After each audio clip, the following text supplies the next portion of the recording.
ಎಲ್ಲರಿಗೂ ವರಮಹಾಲಕ್ಷ್ಮಿ ಹಬ್ಬದ ಹಾರ್ದಿಕ ಶುಭಾಶಯಗಳು. ಮಹಾಲಕ್ಷ್ಮಿ ಮನೆಗೆ ಬರಲು ಹಬ್ಬದ ದಿನ ಯಾವ ಕೆಲಸಗಳನ್ನು ತಪ್ಪದೆ ಮಾಡಬೇಕೆಂದು ಈಗ ತಿಳಿಯೋಣ. ಜಗತ್ತಿಗೆ ಐಶ್ವರ್ಯವನ್ನು ಕರುಣಿಸಿ ರಕ್ಷಿಸುವ ದೇವಿ ಮಹಾಲಕ್ಷ್ಮಿಯು ವರಮಹಾಲಕ್ಷ್ಮಿಯಾಗಿ ಹಬ್ಬದ ದಿನ ನಮ್ಮೆಲ್ಲರ ಮನೆಗೆ ಬರುತ್ತಾಳೆ. ಆ ಪರಮ ಪವಿತ್ರವಾದ ದಿನದಂದು ಕೆಲವು ತಪ್ಪುಗಳನ್ನು ನಾವು ಮಾಡಬಾರದು. ಲಕ್ಷ್ಮಿಗೆ ಪ್ರಿಯವಾಗುವಂತೆ ನಾವು ನಡೆದುಕೊಂಡರೆ ವರ್ಷ ಪೂರ್ತಿ ದೇವಿ ನಮ್ಮನ್ನು ರಕ್ಷಿಸಿ ಸಕಲ ಸಂಪತ್ತನ್ನು ನೀಡುತ್ತಾಳೆ.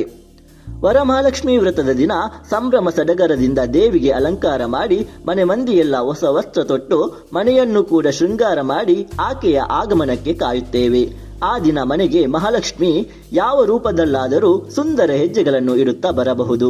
ಆದ್ದರಿಂದ ಮನೆಗೆ ಮುತ್ತೈದೆಯರು ಅರಿಶಿನ ಕುಂಕುಮಕ್ಕೆ ಬಂದಾಗ ಅವರನ್ನು ವಿನಯದಿಂದ ಸ್ವಾಗತಿಸಿ ಕೂರಿಸಿ ಅವರ 2 ಕಾಲುಗಳಿಗೆ ನಿಮ್ಮ ಕೈಯಿಂದ ಅರಿಶಿನ ಹಚ್ಚಿ ಪಾದ ಮುಟ್ಟಿ ನಮಸ್ಕಾರ ಮಾಡಿಕೊಳ್ಳಬೇಕು. ಅವರ ಪಾದಗಳಿಗೆ ಅರಿಶಿನ ಹಚ್ಚಿ ನಮಸ್ಕಾರ ಮಾಡಿದ ಮೇಲೆ ಸ್ವಲ್ಪ ಅಕ್ಷತೆಯನ್ನು ಕೊಟ್ಟು ತಲೆ ಮೇಲೆ ಹಾಕಿಸಿಕೊಳ್ಳಬೇಕು. ಮನೆಗೆ ಮುತ್ತೈದೆಯರು ಮಕ್ಕಳು ಯಾರೇ ಬರಲಿ ಹಬ್ಬದ ದಿನ ಅವರನ್ನೇ ಮಹಾಲಕ್ಷ್ಮಿ ಸ್ವರೂಪದಲ್ಲಿ ಸತ್ಕರಿಸಬೇಕು. ದೇವಿಯು ಇದರಿಂದ ಸಂತಸಗೊಂಡು ಸಕಲ ಕೋರಿಕೆಗಳನ್ನು ನೆರವೇರಿಸುತ್ತಾಳೆ. ಚಿಕ್ಕ ಮಕ್ಕಳು ತಾಯಿಯೊಂದಿಗೆ ಬಂದಿದ್ದರೆ ಅವರಿಗೂ ಪಾದಗಳಿಗೆ ಅರಿಶಿನ ಹಚ್ಚಿ ತಿನ್ನಲು ಸಿಹಿಯನ್ನು ನೀಡಿ. ಇನ್ನು ಈ ದಿನ 3 ಅರಿಶಿನದ ಕೊಂಬಿನಿಂದ ಹೀಗೆ ಮಾಡಿದರೆ ವರ್ಷ ಪೂರ್ತಿ ಹಣದ ಸಮಸ್ಯೆಗಳು ಬರುವುದಿಲ್ಲ. ನಿಮಗೆ ವಿಪರೀತ ಸಾಲದ ಸಮಸ್ಯೆ, ವ್ಯಾಪಾರ ನಷ್ಟ, ಸದಾ ಕೈನಲ್ಲಿ ದುಡ್ಡು ನಿಲ್ಲದೆ ಇರುವುದು, ಆರ್ಥಿಕ ಸಂಕಷ್ಟಗಳು ಹೆಚ್ಚಿದ್ದರೆ ಈ ಬಾರಿ ವರಮಹಾಲಕ್ಷ್ಮಿ ಹಬ್ಬದ ದಿನ ದೇವಿಯ ಮುಂದೆ ಪೂಜೆಯಲ್ಲಿ 3 ಅರಿಶಿನದ ಕೊಂಬು ಹಾಗೂ ಅರಿಶಿನದ ದಾರವನ್ನು ಇಟ್ಟು ಪೂಜಿಸಬೇಕು. ಪೂಜೆ ಎಲ್ಲ ಆದ ಮೇಲೆ ಆ 3 ಅರಿಶಿನದ ಕೊಂಬನ್ನು ಅರಿಶಿನದ ದಾರದ ಸಹಾಯದಿಂದ ಒಂದರ ಪಕ್ಕ ಒಂದು ಕಟ್ಟಬೇಕು. ನೀವು ಅರಿಶಿನದ ಕೊಂಬನ್ನು ದಾರಕ್ಕೆ ಕಟ್ಟಬೇಕಾದರೆ ವರಮಹಾಲಕ್ಷ್ಮಿ ದೇವಿಯಲ್ಲಿ ಬೇಡಿಕೊಳ್ಳಬೇಕು. ನಿಮ್ಮ ಕುಟುಂಬದಲ್ಲಿನ ಪ್ರತಿ ಹಣದ ಸಮಸ್ಯೆಗಳು, ಹಣದ ನಷ್ಟಗಳು, ಸಾಲದ ಸುಳಿ ಎಲ್ಲ ಕಳೆದು ಅದೃಷ್ಟ ಸಿಗಬೇಕೆಂದು ಕೇಳಿಕೊಳ್ಳಬೇಕು. ನಂತರ ಆ ಅರಿಶಿನದ ಕೊಂಬನ್ನು ಅರಿಶಿನದ ದಾರಕ್ಕೆ ಕಟ್ಟಿ ಪ್ರಾರ್ಥನೆ ಮಾಡಿದ ಮೇಲೆ ನೀವು ಮನೆಯಲ್ಲಿ ದುಡ್ಡು ಇಡುವ ಜಾಗದಲ್ಲಿ ಇಡಬೇಕು. ವ್ಯಾಪಾರಸ್ಥರು ಅಂಗಡಿಗಳಲ್ಲಿ ಇಟ್ಟುಕೊಳ್ಳಬಹುದು. ಮಹಿಳೆಯರು ಏನಾದರೂ ವ್ಯಾಪಾರ ವ್ಯವಹಾರ ಮಾಡುತ್ತಿದ್ದರೆ ಬ್ಯಾಗ್ನಲ್ಲಿ ಇಟ್ಟುಕೊಳ್ಳಬಹುದು. ವರಮಹಾಲಕ್ಷ್ಮಿ ವ್ರತದ ದಿನ ಈ ಕೆಲಸ ಮಾಡುವುದರಿಂದ ಅರಿಶಿನದ ಕೊಂಬಿನ ವಿಶೇಷ ಶಕ್ತಿಯು ನಿಮ್ಮನ್ನು ಕಷ್ಟಕಾಲದಲ್ಲಿ ರಕ್ಷಿಸುತ್ತದೆ. ಗುರುವಿನ ಸಂಖ್ಯೆ 3. ನೀವು ವ್ರತದ ದಿನ 3 ಸಂಖ್ಯೆಯಲ್ಲಿ ಅರಿಶಿನದ ಕೊಂಬನ್ನು ಪೂಜಿಸಿದರೆ ಗುರುವಿನ ಅನುಗ್ರಹ ಸಿಗುತ್ತದೆ. ಗುರು ಎಂದರೆ ಅರಿಶಿನ. ಮಹಾಲಕ್ಷ್ಮಿ ಹಾಗೂ ಗುರುವಿಗೆ ಇಷ್ಟವಾಗುವ ಬಣ್ಣವೆಂದರೆ ಅದು ಅರಿಶಿನದ ಬಣ್ಣ. ವರಮಹಾಲಕ್ಷ್ಮಿ ವ್ರತದ ದಿನ ಯಾರ ಮೇಲೂ ಕೋಪ ಮಾಡಿಕೊಳ್ಳಬಾರದು. ಮನೆಯಲ್ಲಿ ಕೋಪ ಜಗಳ ಮಾಡಿಕೊಂಡು ಅಮ್ಮನವರ ವ್ರತ ಮಾಡಬಾರದು. ಬದಲಾಗಿ ತಿಳಿ ಮನಸ್ಸಿನಿಂದ ಮಹಾಲಕ್ಷ್ಮಿ ದೇವಿಗೆ ಶುದ್ಧ ಭಕ್ತಿಯನ್ನು ಅರ್ಪಿಸಿ ಪೂಜಿಸಬೇಕು.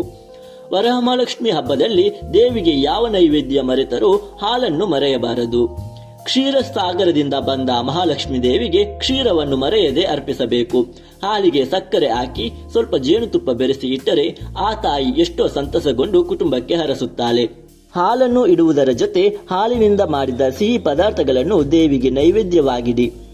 ವರಮಹಾಲಕ್ಷ್ಮಿ ಹಬ್ಬದಲ್ಲಿ ದೇವಿಯನ್ನು ಉತ್ತರಾಭಿಮುಖವಾಗಿ ಕೂರಿಸಬೇಕು.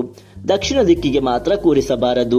ಉತ್ತರಕ್ಕೆ ಮುಖ ಮಾಡಿ ಕೂರಿಸಲು ಸಾಧ್ಯವಾಗದಿದ್ದರೆ ಮಾತ್ರ ಪೂರ್ವ ಪಶ್ಚಿಮಕ್ಕೆ ಮುಖ ಮಾಡಿ ಕೂರಿಸಬಹುದು. ಅಮ್ಮನವರ ಪೂಜೆಯಲ್ಲಿ ಪ್ಲಾಸ್ಟಿಕ್ ವಸ್ತುಗಳನ್ನು ಹೆಚ್ಚಾಗಿ ಅಲಂಕಾರಕ್ಕೆ ಬಳಸಬೇಡಿ. ಕಠಿಣ ಉಪವಾಸವನ್ನು ವ್ರತದ ದಿನ ಮಾಡಬೇಡಿ. ಉಪವಾಸ ಮಾಡುವ ಉದ್ದೇಶ ನಿದ್ರೆ, ಆಲಸ್ಯ, ದೇಹಭಾರ ಆಗಬಾರದು ಎಂದು. ನೀವು ನೀರನ್ನು ಕೂಡ ಸೇವಿಸದೆ ಕಠಿಣ ಉಪವಾಸ ಮಾಡಿ ಪೂಜೆ ಮಾಡಿದರೆ ದೇವಿಗೂ ಕೂಡ ಮನಸ್ಸು ಭಾರ ಎನಿಸುತ್ತದೆ. ಹಾಲು, ಹಣ್ಣನ್ನು ಸೇವಿಸಿ, ಅಲ್ಪ ಆಹಾರ ಸೇವಿಸಿ ವರಮಹಾಲಕ್ಷ್ಮಿ ದೇವಿಗೆ ಪೂಜೆ ಮಾಡಿಕೊಳ್ಳಿ. ವರಮಹಾಲಕ್ಷ್ಮಿ ವ್ರತವನ್ನು ಮುಟ್ಟಾದವರು, ಸೂತಕ ಇದ್ದವರು ಮಾಡಬಾರದು. ಕೆಲವರು ಮುಟ್ಟಾಗಿ 4ನೇ ದಿನ ಆಗಿರುತ್ತದೆ, 5ನೇ ದಿನ ಪೂರ್ಣಗೊಂಡಿರುವುದಿಲ್ಲ. ಮನೆಯವರಿಗೆ ಹೇಳಿದರೆ ಬೈಯುತ್ತಾರೆ ಎನ್ನುವ ಭಯಕ್ಕೆ ಪೂಜೆಯ ಸಿದ್ಧತೆ ಮಾಡಿಕೊಳ್ಳುತ್ತಾರೆ. ಈ ತಪ್ಪನ್ನು ಎಂದಿಗೂ ಮಾಡಬಾರದು. ಮುಟ್ಟಾಗಿ 5 ದಿನ ಆಗಿ ಸಂಪೂರ್ಣ ನಿಂತಿದ್ದರೆ ಮಾತ್ರ ಪೂಜೆ ಮಾಡಬಹುದು. ವರಮಹಾಲಕ್ಷ್ಮಿ ಹಬ್ಬದ ದಿನ ಲಕ್ಷ್ಮಿಯನ್ನು ಹೇಗೆ ಪೂಜಿಸುತ್ತೀರೋ ಅಷ್ಟೇ ತುಳಸಿ ಮಾತೆಯನ್ನು ಪೂಜಿಸಬೇಕು. ಆಗ ಮಾತ್ರ ಇಡೀ ವಿಷ್ಣು ಕುಟುಂಬದ ಅನುಗ್ರಹ ಪ್ರಾಪ್ತಿಯಾಗುತ್ತದೆ. ಮಹಾಲಕ್ಷ್ಮಿ, ಮಹಾವಿಷ್ಣು, ತುಳಸಿ ಮಾತೆ ಈ ಮೂವರನ್ನು ವರಮಹಾಲಕ್ಷ್ಮಿ ಹಬ್ಬದ ದಿನ ಪೂಜಿಸಬೇಕು. ತುಳಸಿ ಗಿಡದ ಮುಂದೆ ರಂಗೋಲಿ ಬರೆದು ತುಪ್ಪದ ದೀಪಗಳನ್ನು ಬೆಳಗಬೇಕು. ವರಮಹಾಲಕ್ಷ್ಮಿ ವ್ರತದ ದಿನ ಕಪ್ಪು ಬಣ್ಣದ ವಸ್ತ್ರವನ್ನು ಧರಿಸಬಾರದು.